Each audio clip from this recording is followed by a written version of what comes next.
Yeshe Tsogyal, often revered as the mother figure of Tibetan Buddhism and hailed as a female Buddha, occupies a significant place in the tradition. Renowned as the primary consort of Padmasambhava, the founding father of Tibetan Buddhism, she is also celebrated as a highly realized master in her own right. In fact, it is widely accepted that her level of enlightenment is no less than that of Padmasambhava. Yeshe Tsogyal is also celebrated for transcribing Padmasambhava's teachings and concealing them as treasures across the Tibetan and Himalayan landscape, to be revealed by successive tertons, or treasure revealers, during times of strife.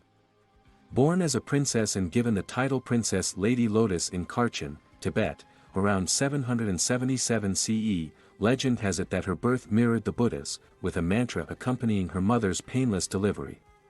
Regarded variously as an embodiment of the Buddha's mother, Maya, and a manifestation of the Bodhisattva Tara and the Hindu goddess Saraswati, another name given to her, Wisdom Lake Queen, stems from her birth purportedly causing a nearby lake to expand twofold. She had all the characteristics of an exceptional person, and her body contained all the marks of perfection. As a young child, she performed several remarkable acts, including being encircled in light as an infant, granting many young children empowerments, and teaching the doctrine of the Tantras. Despite her exceptional spiritual abilities, Yeshe Tsogyal's adolescence was fraught with conflicts due to her gender.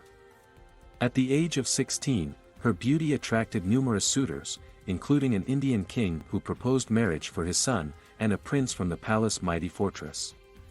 Yeshe Tsogyal declined their proposals in letters expressing her desire to pursue spiritual teachings. However, despite her objections, her family and state officials insisted on her marriage to a prince. After refusing to marry in India, state officials recommended to the king that she be punished. Consequently, she was bound, stripped naked, and beaten with a whip of thorns in front of the palace. Subsequently, she was banished to the haunted land of ominous jungles, where she found brief respite before being captured by the prince's officials and forcibly taken to the palace of mighty fortress. Once again, she endured being bound and lashed with a thorny whip. As they approached the palace, the prince and his officials celebrated and became intoxicated, eventually falling asleep. In her desperation, Yeshe Tsogyal prayed to the Buddhas and received a response from Padmasambhava, the lotus-born king of Adhyana, who helped her escape from her captors. Eventually, she was married off to Tibet's emperor at the time, Trisong Detsen. Trisong extended an invitation to Padmasambhava to journey from India to Tibet to disseminate Buddhist teachings. When he asked Padmasambhava for enlightenment teachings, Padmasambhava claimed that such teachings should only be given to someone ready for them and hinted that Yeshe Tsogyal was the person most ready for enlightenment. Consequently, Yeshe Tsogyal was offered to Padmasambhava by Trisong Detsen. Padmasambhava released her from her marital bonds, and she became his principal disciple and consort. She was instructed to stay in retreat for 12 years, meditating in the charnel ground of Sami Chimpu. During her time practicing meditation, she faces all sorts of trials ranging from scorn from villagers, torment by demons, starvation, and even rape. Through these trials, she is shown transforming adversity into fuel for her practice and gaining realization. She diligently pursued various cycles of Tantric spiritual practices bestowed upon her by Padmasambhava and other wisdom beings. These practices included Tummo, Vajrakalaya, Karmamudra Sadhana, and Zitro. During these practices, she also had many miraculous encounters. For instance, Yeshe Tsogyal received empowerment to engage in Zitro practice from a wisdom being, a Vidyadhara. Following a series of remarkable achievements, she gains entry to an ornate palace, presumably in another dimension, where she receives esoteric initiations from numerous Vidyadharas and Buddhas.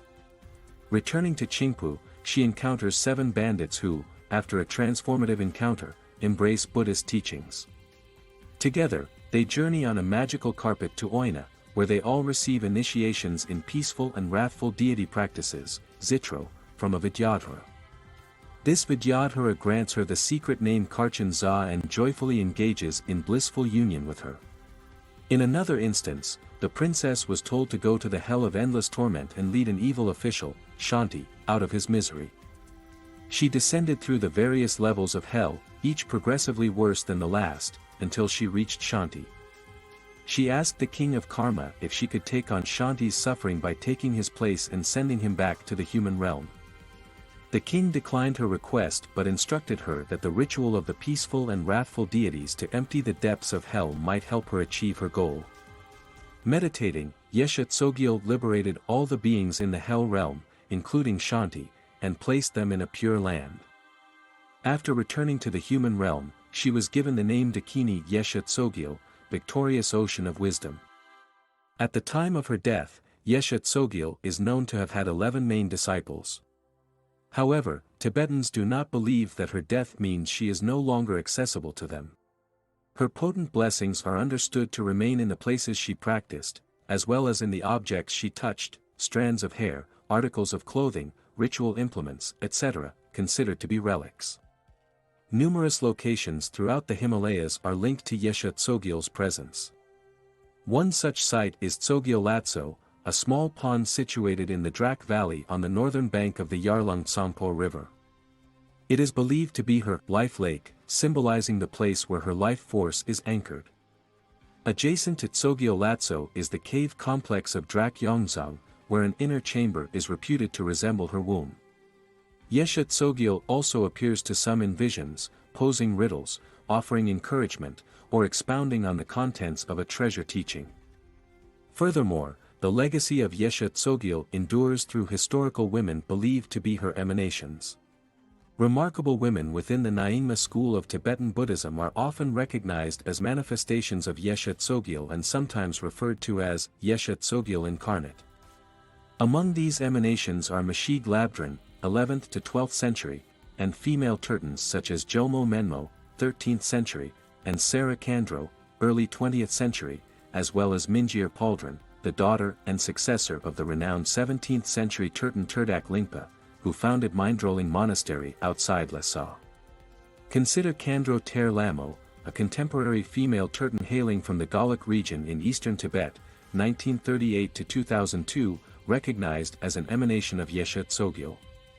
She emerged as a beacon of hope for her local community during the tumultuous Cultural Revolution, 1966 to 1976, a period marked by the widespread destruction of Tibetan cultural symbols.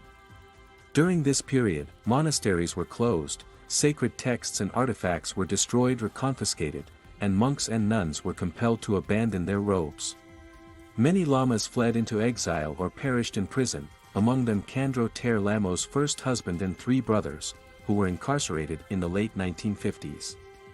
Despite escaping imprisonment, Kandro Ter Lamo endured brutal beatings, including one harrowing instance where officials pressed her bare chest onto a scorching wood-burning stove. Miraculously, she emerged from this ordeal without any burn marks, after she was said to be contemplating the greater sufferings endured by beings in the hell realms. Amidst a famine following the Great Leap Forward, she purportedly demonstrated miraculous abilities, multiplying a meager ration of rice to help alleviate hunger of those around her. Moreover, while assisting in the construction of a pen for wild yaks, she reportedly lifted a stone too heavy for a group of men to bear, leaving her hand imprint upon it. Kandro Ter Lamo's pivotal role in the Buddhist revival in Golok from the 1980s onward was intimately linked to her identification with Yeshe Tsogyal. Religious practices were once again permitted, prompting Tibetans to embark on the challenging task of reconstructing monasteries and reclaiming and reproducing sacred texts. As an emanation of Yeshe Tsogyal, Kandro Ter Lamo was believed to possess access to the teachings of Padmasambhava in the form of treasures, concealed within the Tibetan landscape and the mind stream of the Terton. Alongside her second husband, Kandro Ter Lamo unveiled a 12-volume corpus of treasure literature, including a volume dedicated to Yeshe Tsogyal and a series featuring female deities. From the mid-1980s onward, the couple embarked on a journey of teaching and propagation of these treasures.